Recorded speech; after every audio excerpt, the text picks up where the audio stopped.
अभी हाल ही में अरविंद केजरीवाल जी का जो पूरा मामला चल रहा है दिल्ली हाई कोर्ट में, उसको लेकर एक नई अपडेट है। मैंने इससे पहले कई सारे सेशन लिए हैं मैंने इस मुद्दे पर, लेकिन आज कुछ अपडेट लेकर के आप सभी को बताऊंगा और फिर मैं थोड़ा सा हिस्टोरिकल बैकग्राउंड बताऊंगा। आप सभी जानते हैं दिल्ली शराब नीति का मामला जो केजरीवाल लीकर केस है, 5 मई 2026 को एक बड़ा अपडेट आया है। दिल्ली हाई कोर्ट ने सुनवाई जारी करने के लिए, अभी आप सभी को पता है कि केजरीवाल जी ने और इनके जितने भी साथ में हैं, चाहे मनीष सिसोदिया हो, दुर्गेश पाठक हो, सभी ने सुनवाई का बहिष्कार कर दिया है कि भैया हाई कोर्ट की जो भी सुनवाई होगी हम उस सुनवाई पे सम्मिलित नहीं होंगे, ना तो हमारा कोई काउंसिल होगा ना हम होंगे। ये आप सभी जानते हैं। अब ऐसे में 5 मई 2026 को सुनवाई होनी थी, ठीक है। अब इस सुनवाई को कंटिन्यू करने के लिए 3 वरिष्ठ वकीलों की जो है एक पूरा का पूरा जो है 3 वरिष्ठ वकीलों का एक, जिसको हम बोलते हैं न्याय मित्र, है ना, एमिकस क्यूरी, एमिकस क्यूरी या न्याय मित्र को नियुक्त करने का फैसला दिल्ली हाई कोर्ट ने लिया है। अदालत ने, मतलब आप सभी जानते हैं, जस्टिस स्वर्णकांता शर्मा ने स्पष्ट किया है कि आरोपियों की अनुपस्थिति के बावजूद सुनवाई नहीं रोकी जाएगी। इसके लिए न्याय मित्र इस्टेब्लिशमेंट किए जाएंगे, एमिकस क्यूरी बनाए जाएंगे। अब आपके दिमाग में दो चीजें आ रही होंगी, एक तो एमिकस क्यूरी क्या है, दूसरा आप पूरे मामले को समझना चाहेंगे, तो अभी मैं समझाऊंगा।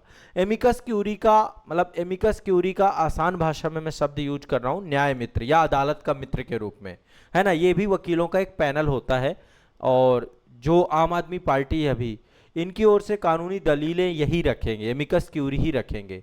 तो इसका क्या प्रावधान है, किस तरीके से यदि कोई भी आरोपी या कोई भी व्यक्ति न्यायालय का बहिष्कार कर दे तो एमिकस क्यूरी का क्या प्रोविजन है, इसको हमें समझने का प्रयास करना है।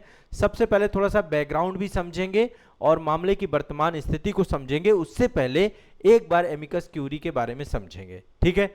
तो 5 मई 2026 को दिल्ली हाई कोर्ट की जो जस्टिस हैं स्वर्णकांता शर्मा, ठीक है, स्वर्णकांता शर्मा ने अरविंद केजरीवाल, मनीष सिसोदिया और जो दुर्गेश पाठक हैं, इनका पक्ष रखने के लिए 3 वरिष्ठ वकीलों की एमिकस क्यूरी अदालत का मित्र नियुक्त करने का निर्णय लिया है। और इस कदम को इसलिए उठाया गया है क्योंकि इन नेताओं के द्वारा अदालत की कार्रवाई का बहिष्कार करने का फैसला लिया गया है। अब यहां पर आप सभी जानते हैं कि अरविंद केजरीवाल और आपके जो अन्य नेता हैं, उन्होंने जस्टिस स्वर्णकांता शर्मा कि बेंच के सामने पेश होने से इनकार कर दिया था। उसके पीछे का कारण दो हैं। पहला कारण है नेचुरल जस्टिस, है ना, और दूसरा कारण है इनको, मतलब एक जो वर्तमान में सत्ता पक्ष है उसकी विचारधारा से जुड़ा हुआ मानना। तो जस्टिस स्वर्णकांता शर्मा के ऊपर आरोप लगाए गए थे कि आप जो है जो इस समय मौजूदा सरकार है उस सरकार के साथ आपके ताल्लुकात हैं, आप जो है आरएसएस से जुड़े हुए एक अधिवक्ता परिषद के साथ जो है आप लगातार जुड़ी हुई हैं, उनके जो बच्चे हैं वो प्रैक्टिस कर रहे हैं गवर्नमेंट के पैनल्स में, जो हमारे सॉलिसिटर जनरल हैं तुषार मेहता उनके साथ काम कर रहे हैं। इस तरीके से नेचुरल जस्टिस का मामला उठाया गया और कहीं ना कहीं पे जो है उनके ऊपर आरोप लगाए गए, पक्षपात का आरोप लगाया गया। और केजरीवाल जी ने कहा ऐसे में हमें न्याय की उम्मीद नहीं है आपसे। उन्होंने रिक्यूजल की बात कही कि आप इस मामले से हट जाइए, स्वर्णकांता शर्मा इस मामले को ना सुने, है ना। उन्होंने कहा हमें निष्पक्ष सुनवाई का भरोसा नहीं है। और ऐसे में जस्टिस शर्मा ने बोला कि 20 अप्रैल 2026 को, मतलब उन्होंने खारिज कर दिया इस पूरे अनुरोध को और उन्होंने कहा कि न्यायाधीश किसी भी मुकदमेबाज का निराधार आशंकाओं को संतुष्ट करने के लिए खुद को अलग नहीं करेगा। हम कोई ऐसा ट्रेंड सेट नहीं करेंगे जिससे लोग आकर के खड़े हो जाएं और न्यायपालिका के न्यायाधीशों को ही हटाने लग जाए। ऐसे में अरविंद केजरीवाल ने सत्याग्रह का मार्ग चुना, है ना, सत्याग्रह का मार्ग चुना और उन्होंने कहा कि अब हम जो है लिखित सूचना दी बकायदा कि बेंच के सामने हम भाग नहीं लेंगे, सत्याग्रह का मतलब हम गांधी जी का मार्ग अपनाएंगे, ऐसा अरविंद केजरीवाल का कहना है, ठीक है। अब ये जब पूरा का पूरा मामला जो आपका हुआ है, इस मामले का अल्टीमेट अभी परिणाम यही निकल के आ रहा है कि अब चूंकि न्यायपालिका तो काम करेगी और न्यायपालिका ने जो अन्य तरीके हैं, एमिकस क्यूरी जो मैंने आपको बताया, उसको लेकर के बात यहाँ पे आई है। अब एक बार थोड़ा सा समझते हैं कि एमिकस क्यूरी क्या है। न्याय मित्र का मतलब है, न्याय मित्र एक, एमिकस क्यूरी एक लैटिन शब्द है ना। हिंदी में मैं बार बार न्याय मित्र शब्द यूज कर रहा हूं जिसका मतलब है अदालत का मित्र। यह कोई ऐसा वकील नहीं होता है जिसे किसी पार्टी ने या किसी पक्षकार ने नियुक्त किया हो, जैसे केजरीवाल और सरकार के द्वारा नियुक्त किया गया जो है आपका कोई भी पार्टी हो, चाहे गवर्नमेंट हो चाहे वो आपका जो है कोई पार्टी हो, पक्षकार हो, जो वादी हो या प्रतिवादी हो, उसके द्वारा ये आपका जो है कोई वकील या कोई वैसा पैनल नहीं होता है। अदालत के मदद के लिए अदालत स्वयं इसको बुलाती है, अदालत के द्वारा गठित किया जाता है। ठीक है, इन्हें नियुक्त करने के पीछे के मुख्य कारण क्या क्या होते हैं, क्यों नियुक्त किए जाते हैं? जब आरोपी सहयोग ना करे, जैसे अभी केजरीवाल वाले मामले को यदि देख रहे हैं तो यहां पर केजरीवाल, उनके वकील सब सुनवाई का बहिष्कार कर रहे हैं। अदालत को ऐसा एक निष्पक्ष कानूनी विशेषज्ञ की जरूरत है जो कानून के तकनीकी पहलुओं को समझा सके, एक तरफा फैसला ना हो। इसलिए एमिकस क्यूरी का बात जो है जस्टिस स्वर्णकांता शर्मा ने कही। ठीक है, यह केस लगातार आप सभी जानते हैं कि पेचीदा होता जा रहा है। इस केस में जिस तरीके से केजरीवाल जी का रुख है और जस्टिस स्वर्णकांता शर्मा का रुख है, तो पूरा एक लड़ाई हो चुकी है और इसको पॉलिटिकल रूप दिया जा चुका है। अल्टीमेट कहीं ना कहीं पे जो है न्यायपालिका के ऊपर भी बहुत बड़ा आरोप लगाया गया है। तो एक तरीके से समझिए कि जब कोई केस बहुत पेचीदा हो जाए, उसमें जनहित के मामले सम्मिलित हों, तो अदालत किसी अनुभवी वकील को राय देने के लिए एमिकस क्यूरी के तौर पे बुलाती है। ठीक है, तो 3 सदस्यीय एमिकस क्यूरी बनाई गई है।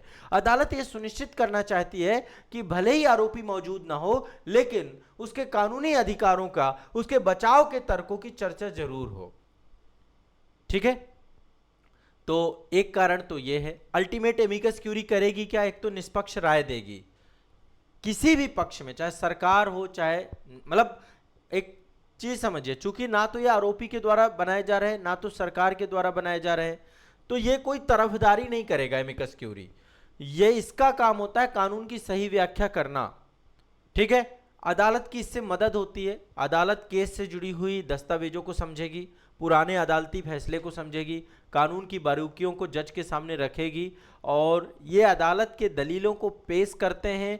जज को फैसला लेने में आसानी होती है। ठीक है, ये अल्टीमेट जो है पूरा का पूरा एमिकस क्यूरी का काम होता है। और जो पूरा का पूरा केस होता है, केस की फाइलें बहुत बड़ी बड़ी फाइलें होती हैं, मुद्दे बहुत बड़े बड़े होते हैं, तो पूरी फाइलों का अध्ययन करती है। केजरीवाल के केस में वकीलों ने लगभग 900 प्लस, मतलब जो सीबीआई के वकील थे उनके द्वारा 900 प्लस पन्नों की याचिका को ये पढ़ेंगे और बताएंगे कि निचली अदालतों ने इन्हें बरी क्यों कर दिया था। अभी मैं इस पे भी आऊँगा कि निचली अदालतों का क्या इसमें रुख रहा, क्यों केजरीवाल इतना एग्रेसिव हो रहे हैं।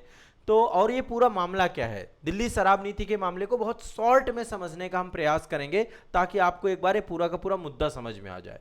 ठीक है, आसान शब्दों में एमिकस क्यूरी का मतलब ये है कि जब किसी जज को ऐसा लगता है कि किसी मामले में एक स्वतंत्र और विद्वान कानूनी राय की जरूरत है, तो वह न्याय मित्र या अदालत के मित्र की नियुक्ति करता है। क्लियर है, स्पष्ट है?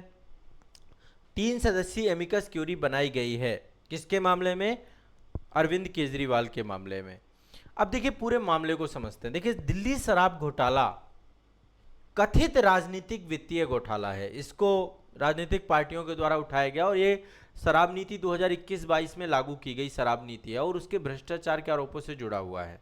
ठीक है, देखिए शराब सबको बर्बाद करती है।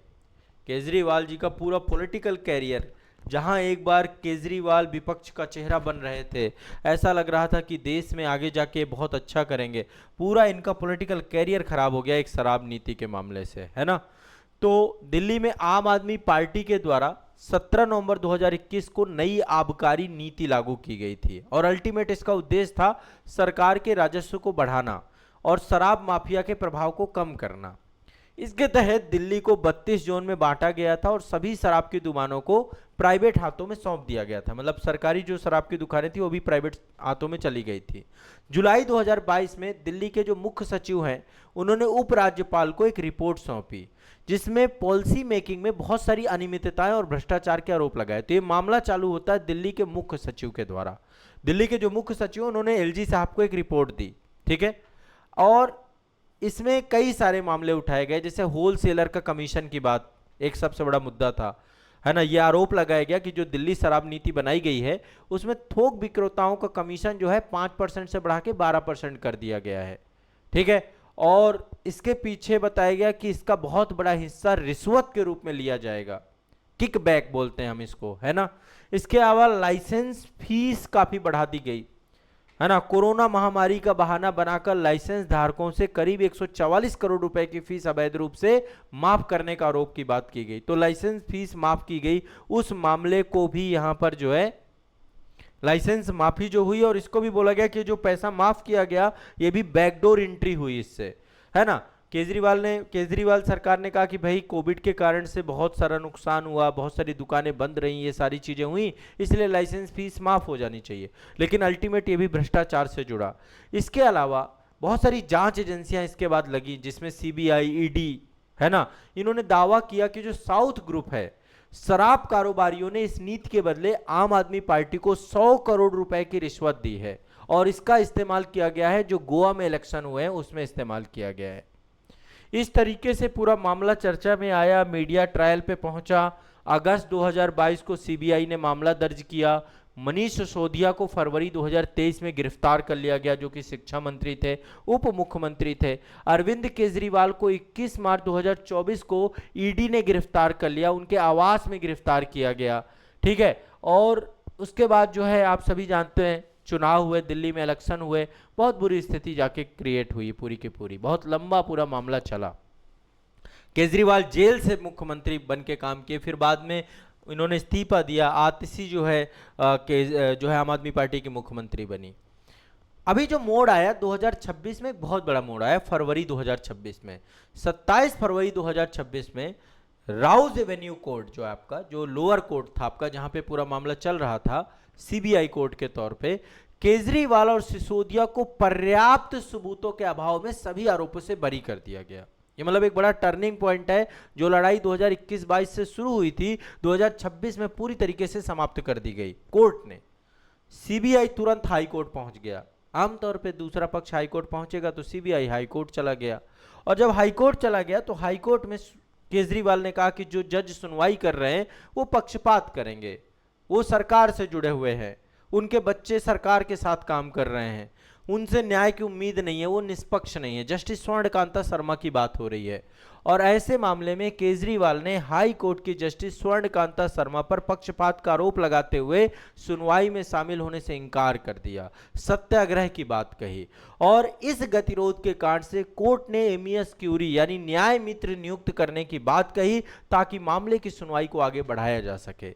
ये है पूरा का पूरा माजरा, ठीक है। वर्तमान में यदि हम प्रेजेंट की सिनेरियो की बात करें, केजरीवाल को निचली अदालत ने बरी कर दिया है, सीबीआई हाई कोर्ट जा चुकी है, और इस मामले के निपटारे के लिए अब जो है किसी तरीके से जो कानूनी दांव पेच हैं वो चल रहे हैं।